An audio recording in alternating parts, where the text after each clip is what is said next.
Gate tonight was $6.5 million. The attendance was 17,343, sold out. We have 3 of the 4 top 5 gates here. We're number 1, number 4, and number 5 all time. Tonight was number 4. Performance of the night went to you, Holland, Kayla, and Marab. They all won 50 grand. Well, so then first of all, we'll talk about Marab. His great performance. He's starting to look like one of the best bantamweights of all time, if not the best. When you look at a performance like that, what do you think it takes to beat a guy like Marab at this point? Yeah, I agree. We've been talking about that. We don't know. And Sean O'Malley came in 100% healthy, ready, mentally, physically, in every way you could be ready for this fight. And Marab finished. Yeah.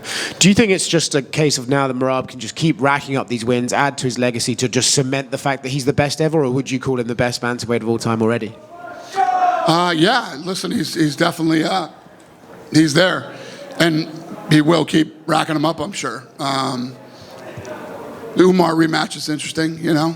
And it makes your legacy even better when you ran through everybody twice, so we'll see. That could happen before the Corey Sandhagen fight? Or do you think? No, okay. I'm just saying. Yeah. Obviously, Kayla Harrison won, become the new champion, and I think sometimes people criticize women's MMA, but when her and Amanda faced off, it felt like a really big fight. Do you agree with how big that fight is, and do you think it's as big as it used to be when you originally wanted to make it back in the day? I do, because I think, you know, now that she's come in the UFC and she's actually won the belt and fought her way up, and, you know, Amanda, people respect what Amanda did here, so I agree with you. It felt big. It was a badass stand. It was all organic. None of that was fake. We had no intentions of her going up into the octagon. I actually had to tell the guys to let her up. They weren't even letting her in. So, yes. Okay. Look, I want to ask you about something else outside of tonight. It's a conversation we've had many times now, the Tom Aspinall, Jon Jones fight. It's a bit different now, right? Because Jon's been tweeting a lot about the fact that he's told you his plans, he's ready to vacate the belt, and all the rest of it. He said he's ready to vacate the belt? He said he doesn't care if you strip him, he would vacate it. Fucking crazy. Yeah, I've been busy. I haven't been keeping up with the gossip. He comes back. He's either back today or came back yesterday or whenever he's in Thailand. So he's home. We'll be home tonight. And Tuesday, we'll figure this out. If he doesn't fight, because he also called out Francis Ngannou. He said he'd rather fight Francis, which I assume... Who did? John. Yeah. Okay. Not that interested in that then. But if he doesn't fight Tom Aspinall and he does walk away, do you think he's ducked him? Would you? Tom Aspinall's the guy. He's the guy. I don't know. Yeah, we'll have to see how this plays. Listen, if the guy wants to retire and doesn't want to fight, nothing you do. I didn't want Habib to retire. I thought DC should have stayed in it longer. So it's none of my business. I'll do what I can to make the fight if we can. If he's talking that crazy shit, I didn't realize that. Yeah, and last one on this. I remember the time when GSP announced he was walking away after the Johnny Hendricks fight, and you said he owes it to the belt and the company to at least defend it against the guy that rightfully should fight for it. Do you think that's kind of the same here with Jon? Yeah, but Jon's been Jon since he walked in the door here. And yeah, I was younger then. Yeah. Realize shit doesn't go the way you would like it to go all the time. Dana, what did you make of Patchy Mick's performance? Because it felt like when he came into the UFC, there was a bit more buzz from the diehard fans than the Chandlers and the MVPs. Because Patchy's in his prime, he's 21-1, he was the reigning champion coming over, and then online it just... The kind of the narrative was that was not the Patchy Mix we had seen the last several years in there against Mario. So I'm curious, what did you make of it? Yeah, I mean, we've seen it happen before when you come from the smaller shows and get to the UFC. Some people shine and some people have a rough time. It's not easy. So. And with Marab, is he just like a promoter's dream? Because he's a character. He does have exciting fights. He said he wants to defend the belt 2 more times this year, which is 4 title fights in 1 year. Is he just a promoter's dream? Yeah, I love that. And he looks better every time he fights too. He looked really good tonight. He's Similar question about Joshua Van. He's 23. He's like 2-0, 3-0 this year. He wants to fight 5-6 times this year. He's already saying he wants to fight in San Antonio and Noche UFC. So the broadcast seems to think he's a budding star at flyweight. Anybody who talks like that and says, I want to fight as many times this year, it's just the greatest thing you can do for yourself. If you're really built that way, when you look at the old-time fighters in boxing, some of those guys used to fight every weekend. So yes, when that is your mentality, I agree with the guys. And if you can win, look at Hamzat when we were in Fight Island. He's like, I want to fight again next weekend. Yeah. I said, okay, love it.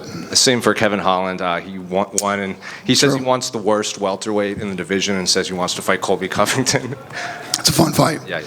And then just last one for me, more unrelated to this fight, but Turkey made it seem like you weren't going to be promoting the Terrence Crawford-Canelo fight. Is there anything you can kind of clear up on that? He made it feel like I wasn't? Yeah, well, he said that someone else was promoting it. He didn't say no TKO. He just didn't include your name in a tweet, and people kind of freaked out online about where'd Dana go? I'm going to tell you what's awesome, man. So there's a lot of fucked up things about boxing, but they don't say shit. Nobody talks. It's the most amazing thing. If we sign a deal, I gotta fucking get on my phone quick and go, hey, we just fucking, because 90,000 people will be out there talking about it. These guys don't talk. I'm promoting the fight. Is that fight happening in Vegas still? Because I'll let you guys know when it's time to let you know. Dana here. To go back to Merab and his desire to have 4 title defenses this year, that's never happened before. The most was 3, and a few fighters have done that. Would you be willing to accommodate that schedule for him if he wants to do I never say no to guys that want to fight too much. Yeah. There's no such thing. Yeah. And just Kayla, obviously Olympic gold medalist, 2-time now UFC champion, 2-time PFL champion. Where would you rate her, I guess, amongst the greatest combat sports athletes overall resume? Well, she just won tonight. Let's let her defend a couple times, and and obviously she's going to fight the GOAT. So we'll see how that plays out. But yeah, what she's accomplished as an athlete, period, is awesome. She was in here talking about how hard the weight cuts on her, and it was really scary Thursday night. I talked to Ali a few days ago. He's like, I'd love to see her fight Amanda first at 45 and then maybe a rematch at 35. Would you ever entertain doing that fight first at 45? I don't know. Well, we haven't got into that yet. You know, tonight just sort of happened. You don't know who's going to win. Juliana's a little maniac, so who knows how that fight was going to go. But now that we know, and we know that Amanda really does want to fight her, we'll start figuring out all the details. Yeah, and to go back to the thing on Jon Jones, did you see the petition online from the fans? Yeah. What did you just make of that? Every human on earth was DMing it to me, and yeah, I saw it. I know you say you always listen to the fans and give the fans what they want. I'm just curious what you make of that. How many fans are there worldwide now? What's the number? It's 400 million or something like that. Yeah, 130,000 people want to see him stripped. Sure. Yeah. Not enough. No, I'm not saying that. It's kind of fucking silly. Sure. We didn't see you in Montreal. What did you think of Jack Del Maddalena's title win over Bilal Muhammad? Yeah, incredible performance. Yeah, and you're looking at Islam and Jack for some time this year? We're working on some stuff, yeah. And just last thing, do you have any updates on the rights negotiations deal for the U.S.? Are talks happening? When could we hear an announcement? We're into it. We're deep into it. Yeah. Could happen in June, July, August, or September. Okay, thank you. Yep. Could you talk to us about Zombie, on your right, Dana? Yeah. Talk to us about Zombie Jr., you. Talk. Yeah, it's funny, that guy came off looking for a fight, and so did Merab. I'm glad I signed him. He can strike pretty well. We going to get a good step up in competition from soon, or just going to... I don't know, he just won tonight. We'll see what happens. Did you sign the petition? No, I did not. Dana, back here. A couple of things. Did you notice the thing just before Merab was walking out? There was a kind of a fence collapse issue or something. Did you see that and kind of what we were? Yeah, it's our second one in 25 years. Yeah, everybody was hanging over the edge and it collapsed. Everybody was all right. And thank God this time it was a low one, not a high one. Obviously, this Jon Jones thing is what a lot of people are talking about. I wonder, is there anything that PFL or Francis could do to make that a realistic option for you guys, or are you fully focused on Aspinall? Yeah, it's Aspinall's fight. I mean, we've been talking to this kid forever about it, and it's his fight. Listen, you can't make people fight. If Jon doesn't want to fight, you can't make him fight. We can try to make him fight. We can throw things at him that inspire him to want to fight, but we'll figure it out. Regarding this TKO boxing thing, it did seem kind of interesting because I know that there was the Netflix upfronts, and I believe there were rumors that perhaps something was going to happen there with this Canelo and Crawford event. Turkey was pretty big on making it clear that you would be the head promoter, and then he did say actually you were going to be head promoter, and they didn't have a broadcaster, and then it was actually Sella's going to promote it, and it's going to be DAZN pay-per-view, Ring Magazine, all of that stuff. I guess what exactly happened in the last couple of weeks? I don't really know. Listen, when we're at work at UFC headquarters, I'm in my own little world, man. I don't pay attention to any of that shit. I know what's going on. I know what we're doing, and I don't really pay attention to that stuff. It doesn't matter to me. What was the last conversation you had with Turkey like, and how often are you guys in communication? Shit, I don't even remember the last time I talked to him, but that can't be good. We're good. It's very good. No, we're very good. Thank you. All right. Dana, up front to your left. Down here. Yep. So when Amanda, was announced as joining your UFC Hall of Fame a couple of months back, and then within an hour she's saying she wants to return to the cage. Did you guys know that going in when you were planning to give her an honor? Yeah, she had been talking for a long time. I think that if Kayla made it to become a UFC world champion, that she would be interested in fighting her. So, but you never know. We're talking about Jon Jones now for the last however many months. So. She showed up here tonight. She wanted to get up in the octagon. We let her. They faced off, and here we go. When you're thinking about giving this honor, typically you see it to fighters who've been out of the game for a little while, as Amanda was, right? We now have a situation. She's going to be coming up in a couple weeks. She's going to make a speech and everything, looking back at her career, while also looking forward to a really big fight coming up. It's kind of an interesting situation. Is that something you try to avoid typically when you're giving out this honor? Never thought about it. Okay. Yeah. And I spoke with Amanda earlier this week. She was saying kind of her timeline ideally would be returning by the end of the year. Does that line up with something the UFC would like to get done? Well, like I say all the time, this just ended. We'll get back to the office and figure out what works for everybody. And yeah, I wouldn't imagine it's something that she's been off, and I don't know if she's been training. I don't know what she's been doing. Do you know she's in the testing pool? Is she in the pool? No, she's not in the pool either. So, one question about Sean too. Obviously, 2 back-to-back losses to the same champion, a dominant champion here, puts him in kind of a weird place career-wise because it's almost like that Max Holloway thing, lose twice to Volkanovski in back-to-back succession. What do you kind of see for him going forward? Well, I mean, O'Malley's got to go home, take some time off, spend some time with his family, do all this stuff, and then let us know what he's thinking. I have no idea where his head's at or where his head's going to be in a month. So this is one of those things, you let this kid go home and enjoy his life for a little while and clear his head and figure out what he wants, and then come back and tell us, and we'll figure it out. In theory, 45 could be an option. Is that something you'd be up for, or just... Would I be up for what? Seeing him go to 45. Oh, I don't know. That's up to him. Thank you. Dana, right back here. It was kind of crazy how much interest Jon showed in the Francis Ngannou fight. Like, there was some tweets going back and forth.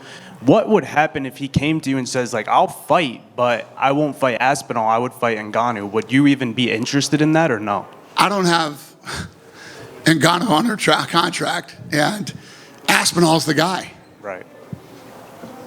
If you were put in the position, would you maybe try to get Ngannou back under contract or no? Probably not. Yeah, understood. I'm just curious. But I understand. Last question for you is: I feel like the sport of MMA is starting to see some little bit of a change, right? You don't see champions making 5, 6 plus defenses anymore. A lot of them are kind of like 2, 3 and out, which goes to show that the sport is evolving kind of deal. Why do you think that is? Why do you think we're seeing kind of, shorter reigns, if you will? Shorter? Like title reigns. Oh, yeah, got it. I see what you're saying. Well, Merab might, we'll see what happens with Merab. It depends on the talent. I mean, the guys that did those type of defenses whether it was Jon Jones, who is considered by many the greatest of all time, Anderson Silva. I mean, you know, I don't know if it's that the sport is definitely evolving, and it's going to continue to evolve, but I don't know. And last question, in a few weeks you'll take the promotion to Azerbaijan for the very first time. What are you expecting out there? How excited are you to cross off another place to bring the UFC? Yeah, I love it, and you know, I like going to new places and exposing the live event to people. We had a bunch of people here tonight who had never been to a live event before, and when you talk to people after they see it live, it's different than watching it on television. So anytime I can get that experience to bring people in that have never been, I love it. It's literally my goal over the next however many years till I drop dead. Yeah. Thank you, man. Yeah. Hey Dana, over here. Mm-hmm. Is a Pantoja Merab super fight something you're open to in the future? Never even thought about it till you just said it. I'm open to anything that makes sense and that people want to see. Also, you recently came out with the energy drink Form. If anyone wants to try it out, what's some flavors you recommend? The Form?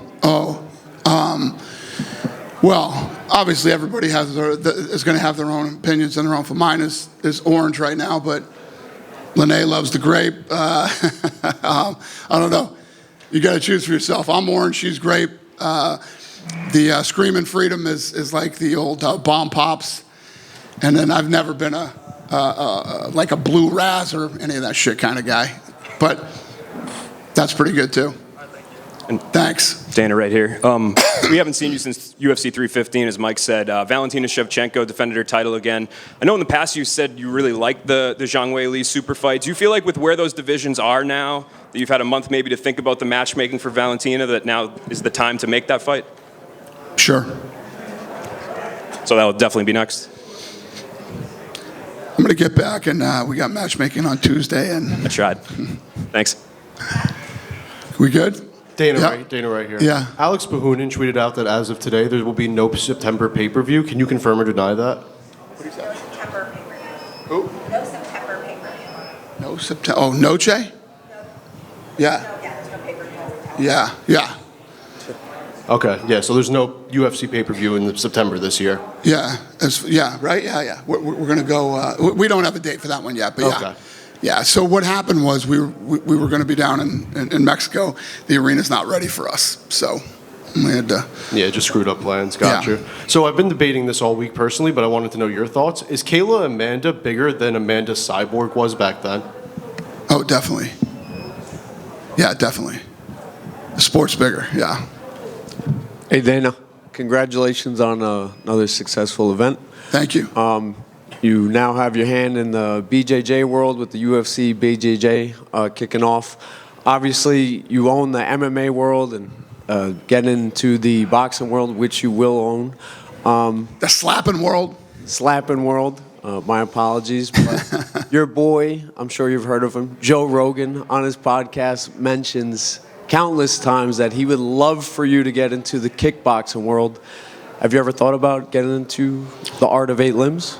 No, I did. I shouldn't say no. Maybe I did. 20 years ago, we were looking at some stuff. When I was younger, and I was a huge boxing fan, I used to like kickboxing too. I used to watch kickboxing on ESPN, and remember when they used to say the kick of the 80s? It was, kickboxing was the kick of the 80s or some shit like that, but it never really happened. And I don't know. It's just not.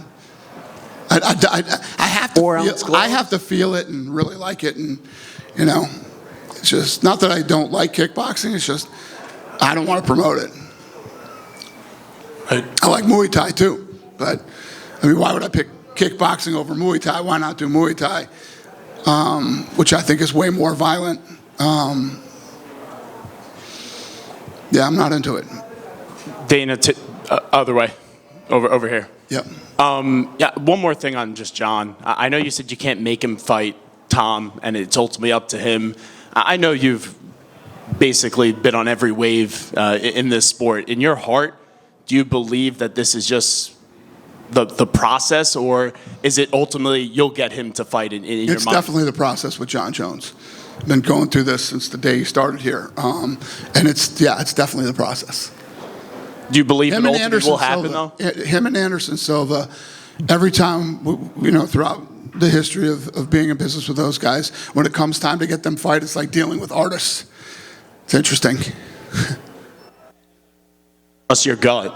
Like, in your gut right now, does it tell you that fight will end up happening? What's that? Like, in your gut, do you think that fight will ultimately end up happening? Yeah, I mean, I've been saying it since the beginning, and Jon Jones agreed to do the fight. So Jon Jones was offered the deal and accepted the deal. Dana. Yeah. Dana here. Heading into the fight, some people had concerns of a lackluster card, essentially of the entire card. However, I wanted to know personally, what did you think of the card tonight? Because it looked like the place was rocking. Yeah, how did that start? You said people were expecting a lackluster card? Yeah, people saw the card, and it got a lot of feedback on Twitter and things of that nature. People expected a lackluster card. However, tonight seemed really exciting. Yeah, That's the goofiest shit of all time when people start talking about fights or cards before they happen.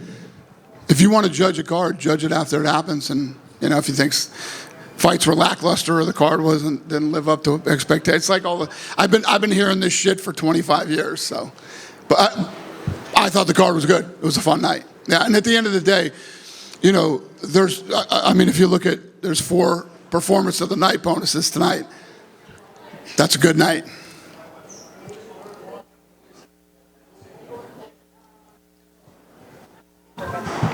Try again. Sean O'Malley said that he didn't see a trilogy coming again with Chito Vera, but after his result tonight, would you say, is it possible to see this fight coming maybe in the future? Chito Vera and who? And Sean O'Malley. Again, anything is possible. Because they are one-on-one, right? It could Yes, be. ma'am. Anything is possible. Thank you so much. Thank you. So, Dan, just to clarify there, you said Jon has agreed to fight with Tom. To clarify, you said that Jon agreed to fight Tom, yes? Jon agreed to fight Tom? Is that what you just said there? Before, on the last answer, you said... Jon agreed to fight Tom, yes. So but he hasn't signed a contract or anything. Right. Yeah. So you guys have heard me for the last however long. I said, I guarantee you this fight's going to happen. This fight's going to happen. Fight's going to happen. You guys told me the crazy shit that was going on Instagram and all these other places. But yes, I've been saying Jon is going to fight Tom. So there's some rumors out there that you guys had offered him his fuck you money and he turned it down. Unless you hear it come from here or we put out a press release, don't believe any of this bullshit. It's like the Turkey stuff, you know what I mean? And everybody's saying, I know Turkey said some stuff, but unless we come out and say something, it's all bullshit. I just don't get sucked into that stuff anymore. I don't even care. I don't even listen to it. And most of the time, the shit that I hear that happens, I hear from you guys when I come to things like this. Otherwise, I don't care and I don't pay attention to any of that stuff. But yes, Jon agreed to fight Tom. Fact. Good? Thank you, guys. Good night.